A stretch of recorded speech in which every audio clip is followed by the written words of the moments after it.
राम जी का जन्मोत्सव भी बड़ी धूमधाम से मनाए। बोलिए सियावर रामचंद्र भगवान की।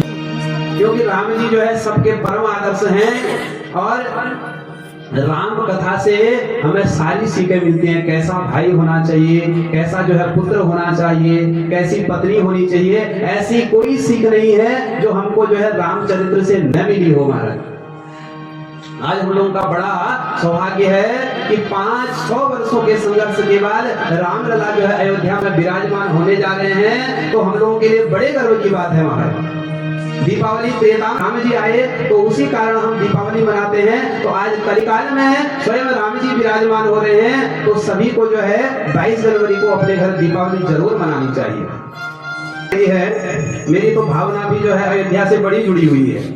2013 में हम लोग विकास जी अयोध्या गए। लखनऊ में हम लोगों का अनुष्ठान चल रहा था, वहीं से हम लोग अयोध्या दर्शन करने के लिए गए राम जी के। तो जैसे ही मंदिर में प्रवेश किया तो मन बड़ा उद्विग्न हो गया कि बिल्कुल जो है टेंट में बैठे हुए हैं भगवान, लेकिन उनके अंदर जो 12 रूप भगवान का था बिल्कुल मुस्कुराते हुए देख करके बड़ा आनंद आया। और उसके बाद जब हम न्यास भूमि में आए जहां पर जो है पत्थरों का निर्माण हो रहा था, वहां एक साइड में शिवलिंग बना हुआ है। वहां ऐसा दृश्य दिखाई दिया कि शायद हनुमान जी बानर के रूप में शिवलिंग के आगे सिर झुका करके साष्टांग बैठे हुए हैं। वो चित्र मेरे पास आज भी है, फोन में मैंने रखा हुआ है। तो सिर झुका करके ऐसे बैठे हुए थे, हम लोगों ने देखा और मेरे मन में उसी समय ये भाव आया कि मानो हनुमान जी कह रहे हो, प्रभु मेरे राम तो बिल्कुल विरक्त हैं, वैरागी हैं, जिन्होंने जो है उनको राज सुख से महलों से कोई मतलब है ही नहीं, जिन्होंने राज छोड़ करके 14 परम वैरागी हैं। परंतु आप तो इनको अपना इष्ट मानते हैं। भोलेनाथ राम जी को अपना इष्ट मानते हैं और राम जी भोलेनाथ को अपना इष्ट मानते हैं। एक बार जब राम जी लंका में चढ़ाई करने के लिए जा रहे थे, उससे पहले एक शिवलिंग की स्थापना राम जी ने की रामेश्वरम में। तो कहा इनका नाम मैं रामेश्वर रखता हूं। तो कहा महाराज रामेश्वरम का अर्थ क्या हुआ? कहा रामस्य ईश्वरः अस्ति यः सः रामेश्वरः।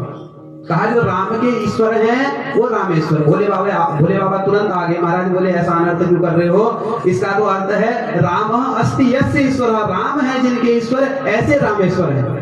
तो एक दूसरे को दोनों इष्ट मानते हैं। उस चित्र को देख करके ऐसा लगा कि मानो हनुमान जी कह रहे हैं, हे भोले बाबा राम जी तो बैरागी हैं, आप उनको अपना इष्ट मानते हैं, आप भी कुछ ऐसी कृपा करो। वो मेरे पास लिखा हुआ है अभी भी, जो वो भाव आया मैंने एक लिख करके रख दिया था पेज में। मानो कि ऐसा हनुमान जी कह रहे हो, आप कुछ कृपा करो कि राम जी महल में आ जाएं। महाराज उसी के 1 वर्ष बाद भगवान शिव की नगरी से ही एक ऐसा दिव्य शिव भक्त सांसद चुन करके आता है और ऐसा प्रयास करता है कि आज जो है दिव्य मंदिर का निर्माण होने लगा। बोलिए सिया रामचंद्र भगवान। मैं तो सभी सनातनियों से यही आह्वान करना चाहता हूँ कि ये भक्ति का स्वर्ण काल आया है। एक स्वर्ण काल हम हिंदी में पढ़ते थे जब जो है कबीरदास जी, मीरा जी, तुलसीदास जी, ये सब लोग ऐसे भक्त थे तो उसको स्वर्ण काल कहा जाता था। आज भी महाराज प्रेमानंद जी जैसे, बागेश्वर धाम जैसे और अनेक मलुक पीठ के राजेंद्र दास जी हैं, ऐसे ऐसे अनेक संत हमारे सामने निकल करके आ रहे हैं। तो ये भक्ति का स्वर्ण काल ही है और हमारे देवालयों का ऐसा उद्धार हो रहा है। महाराज हम सबको तो सारे मतभेदों को भुला करके जो इसमें प्रयत्न कर रहे हैं उनका साथ देना चाहिए और उनकी शक्ति को बढ़ाना चाहिए। कितना परिवर्तन हो गया है कि 1 वर्ष से मैंने देखा, बुआ जी भी विद्यालय में पढ़ाती हैं, वहां तो पता नहीं क्या है, लेकिन यहाँ उत्तराखंड में कक्षा 6 में राम कथा शुरू हो गई है। राम कथा की एक पुस्तक लगी है और कई लोग कहते हैं कि नाम बदलने से, कोर्स बदलने से क्या हो जाएगा।